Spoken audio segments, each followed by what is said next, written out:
c'est le lieu pour moi de dire toujours au président de la commission électorale indépendante que mon nom qu'il a rayé de la liste électorale, là, je ne suis pas d'accord. Je ne suis pas d'accord. Je ne suis pas d'accord. Je ne suis pas d'accord. Pourquoi? Pourquoi? Je ne suis pas d'accord parce que je respecte la loi.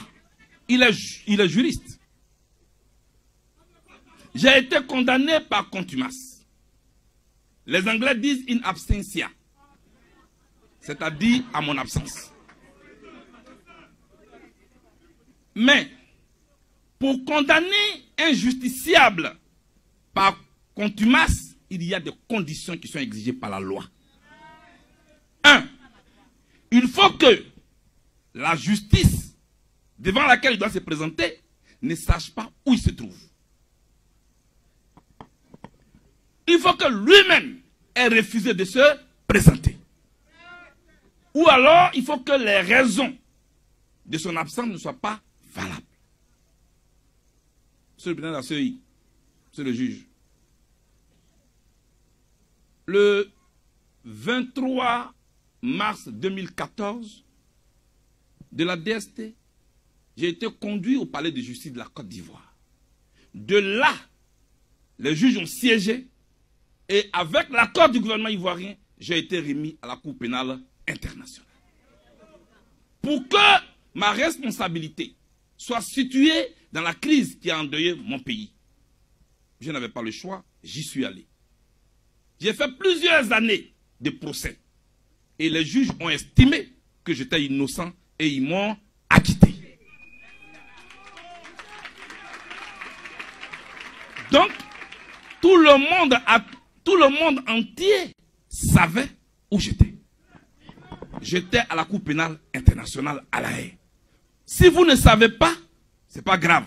Vous pouvez demander aux juges de la CPI. Ils vont vous dire où j'étais. Deuxièmement, il faut que les raisons de mon absence ne soient pas valables. Or, être devant la Cour pénale internationale, c'était trop valable.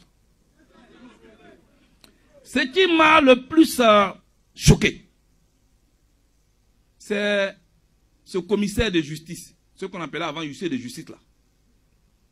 Ce monsieur, dans son rapport, dit, et je cite, je me suis rendu à Yopougon, quartier millionnaire, pendant que moi j'étais à la CPI là. Je suis allé dans la cour qu'habitait M. Charles Blé Goudé. Et j'ai demandé à ses voisins, où est M. Charles Blé Goudé? Ils disent, ah, on ne sait pas.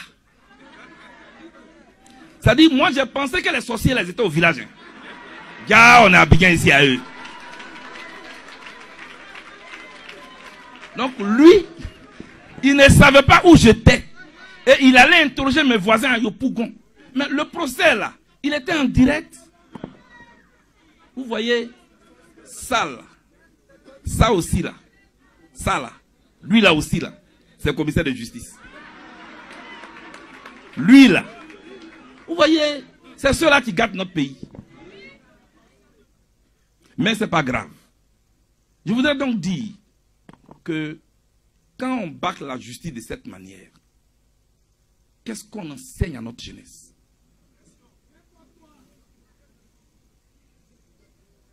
C'est-à-dire, toi, tu cherches quelqu'un qui est à la CPI.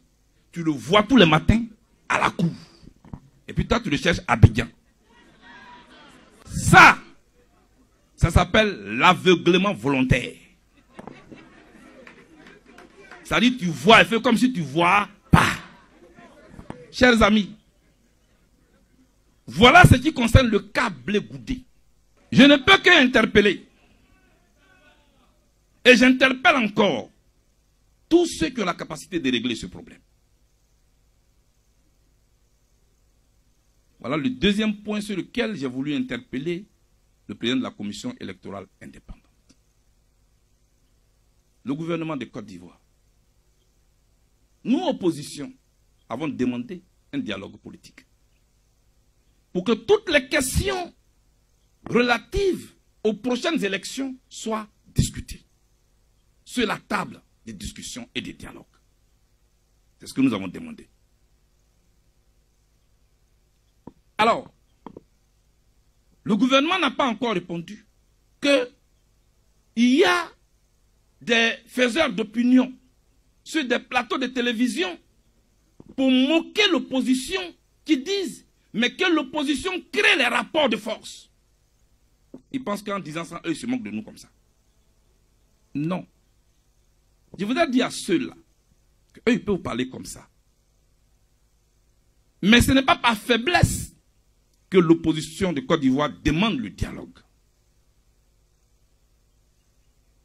Ce n'est pas par faiblesse.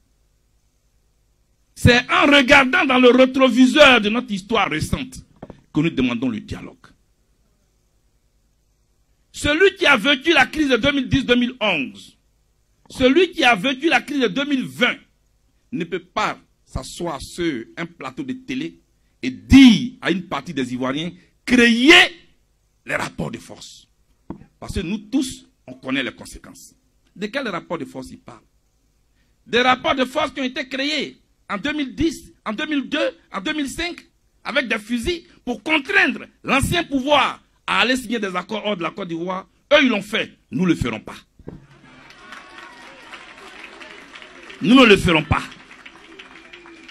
Nous ne le ferons pas, pas par faiblesse, mais parce que nous pensons aux Ivoiriens. Ceux qui dialoguent et qui appellent au dialogue ne sont pas ceux qui sont faibles. C'est ceux qui sont forts. Et ce n'est pas moi qui le dis. C'est celui dont tout le monde se réclame aujourd'hui, le président Houphouët-Boigny, qui l'a dit en son temps. C'est pourquoi je voulais en appeler à leur sens de la responsabilité. Créons le cadre de discussion. Discutons et convoquons et adressons toutes les questions, même celles qui fâchent. On va protéger les Ivoiriens. On va aller aux élections, dans des urnes transparentes, avec une liste électorale propre. Et celui que les Ivoiriens auront choisi va le gouverner. Telle est ma position. Telle est ma position. Dialoguons. Si on ne s'entend pas, asseyons-nous, dialoguons encore. Et toujours dialoguons. Voilà ce dont la Côte d'Ivoire a besoin aujourd'hui. C'est ce que je voudrais dire aujourd'hui. Rejoignez-nous au projet.